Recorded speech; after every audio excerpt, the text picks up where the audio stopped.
every, every year, more than 500 million Hindus, we go to temples and we worship. We offer nature in its purest form, that is flowers, to our gods. But hardly does anyone think what happens to these flowers afterwards. Sadly, these sacred flowers are dumped into water bodies like the river Ganges. Every year, we Indians put in about 8 million metric tons of waste flowers in the river Ganges. Flowers that are loaded with pesticides and insecticides. Flowers that rot. Flowers that create a havoc in the fragile ecosystem of the water bodies, causing irreversible damage. Way back in 2016, while I was working with Semantic Corporation as an automation scientist, I have a friend from Czech Republic, and he was visiting India, doing the regular circuit, which is with Delhi, Agra, and Mumbai. And we broke down into a conversation where I told him, if you want to see real India, you should then maybe go to our tier 2 towns, go to our villages, go up north, go to the northeast. And he said that, can I come to your hometown?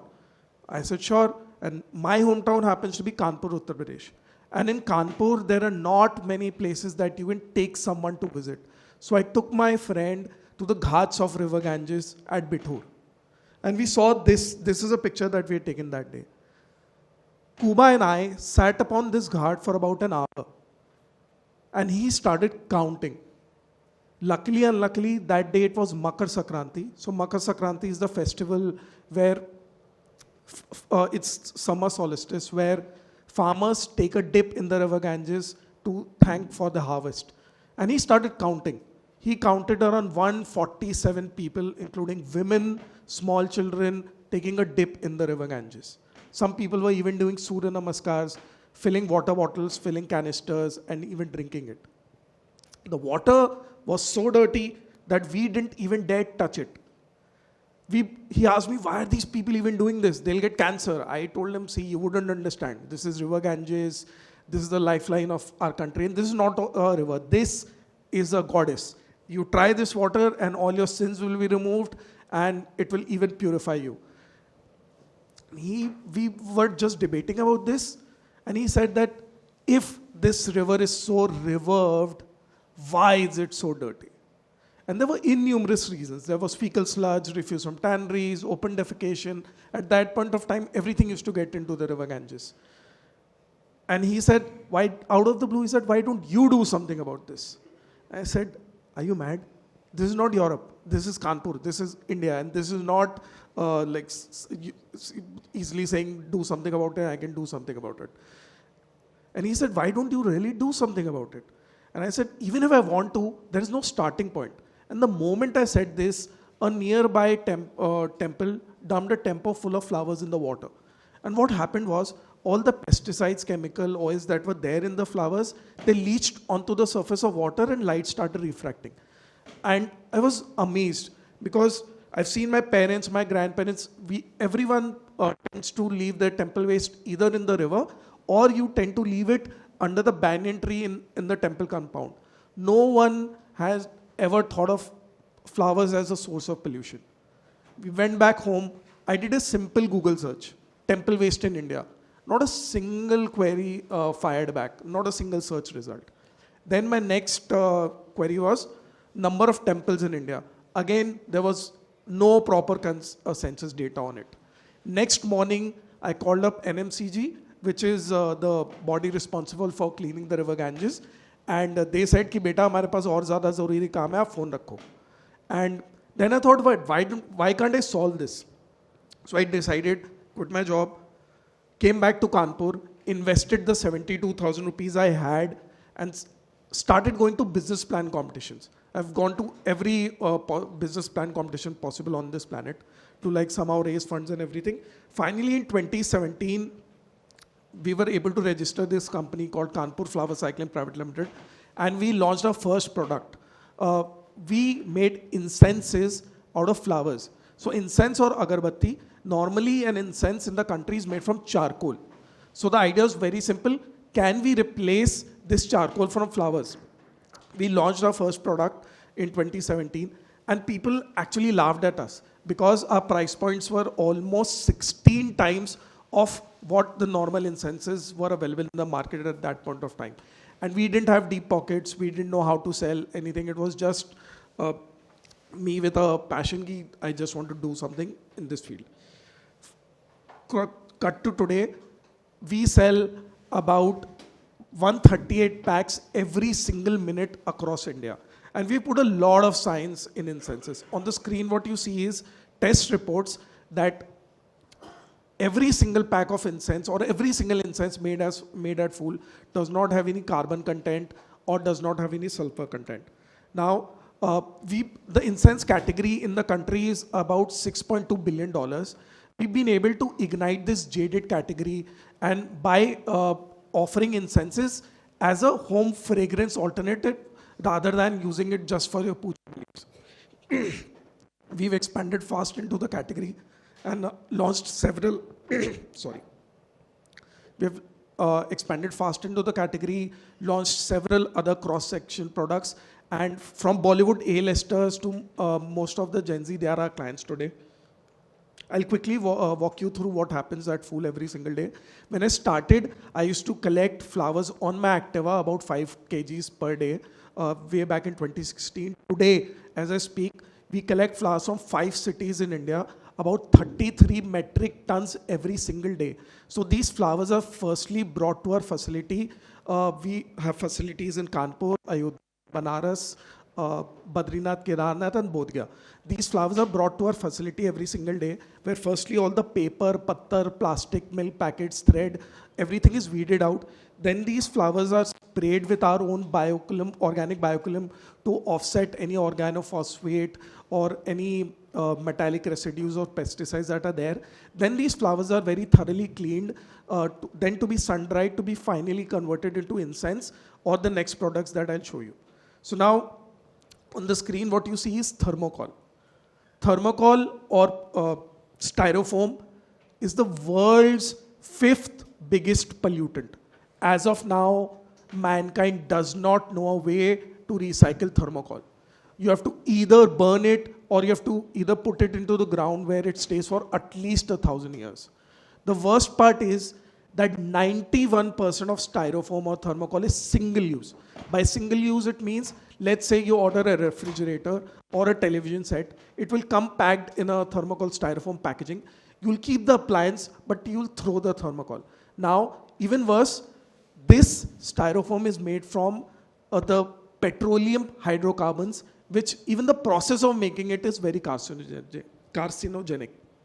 Now, again, I started Phool because I wanted to solve the flower problem. Incense, I believe, couldn't actually solve the problem at scale because the amount of waste generated in terms of flowers was huge, and I was always constantly trying to find better alternatives to for putting use of this raw material. Finally, had this crazy idea, can we make styrofoam from flowers? Took help from IIT Kanpur. These are the first prototype we made back in 2019. This was our lab at IIT Kanpur.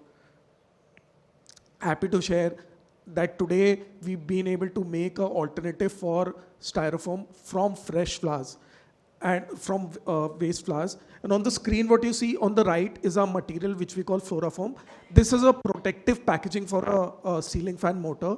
And since this is made from flower waste, does not have any hydrocarbons or does not have any plastic polymers in it, this easily biodegrades once it is completely submerged into soil bacteria and starts composting in around 45 days.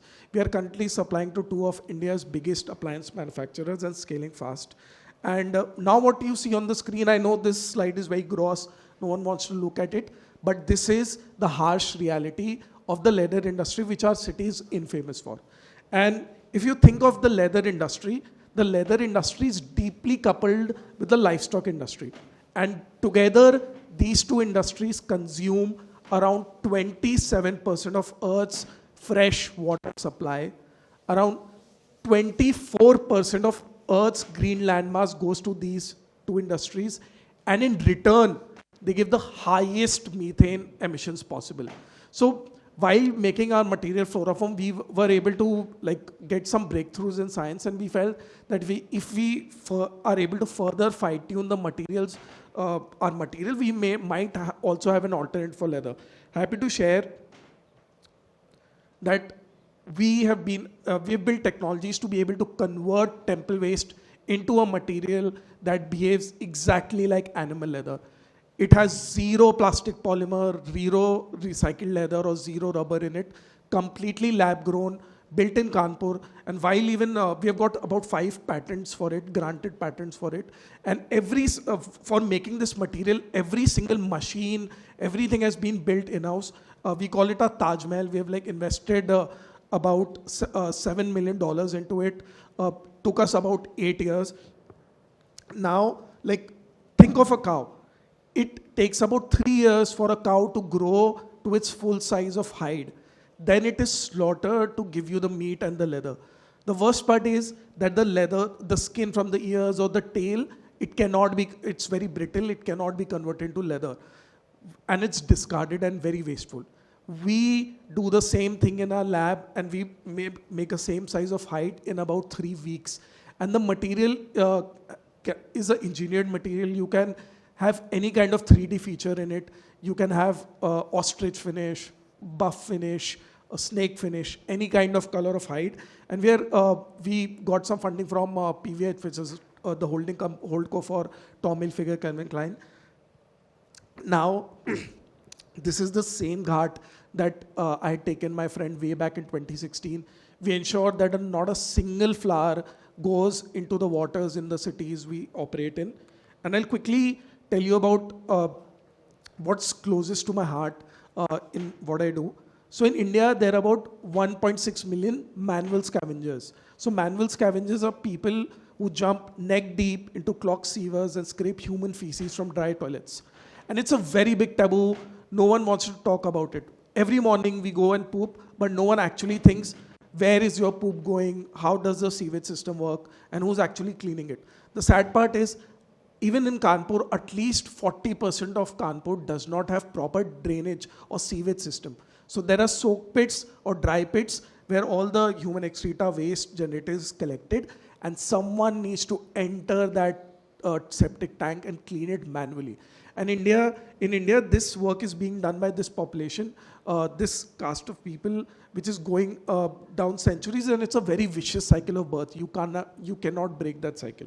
At Phool, we've been lucky enough. Today, we employ around more than 500 women from the community. And this idea does not only help them lead a disease-free life, but a life of dignity and respect. I'll quickly just tell you about Prema and I'll close. So this is a very old picture from our first unit in Kanpur. We were about 30 people back then. And one day, Prema started distributing sweets in the factory.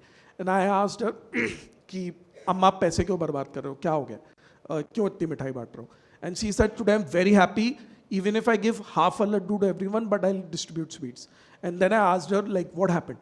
So then she told me, when she was 19 years old, the place where she used to work, like clean the toilets, she wanted to have cold water. But the owners of that household, they didn't want her to touch their utensils. So they didn't give her water. So she said that while working at Phool for about 6 months, I've been able to save enough money where I bought this refrigerator on EMI. So I told her, you have already taken a loan for a refrigerator. Why wasting money on sweets? Then she said that this morning, my so-called upper-class neighbors, their kids came and had water from my refrigerator. So now my kids are equal to their kids, and I can die peacefully. So my work is not just about cleaning waste on the lands, but it is also about cleaning what our earlier generations have done. So we've been lucky enough to represent Kanpur and our work at a lot of global forums. So that's my time. This is again a very old picture. We are almost 10 times of now. And we've been able to bring this movement of flower cycling in the country, where now every single incense brand in the country has a variant of incense made from temple flowers. And we've been able to ignite this jaded category. So that's my time. Thank you.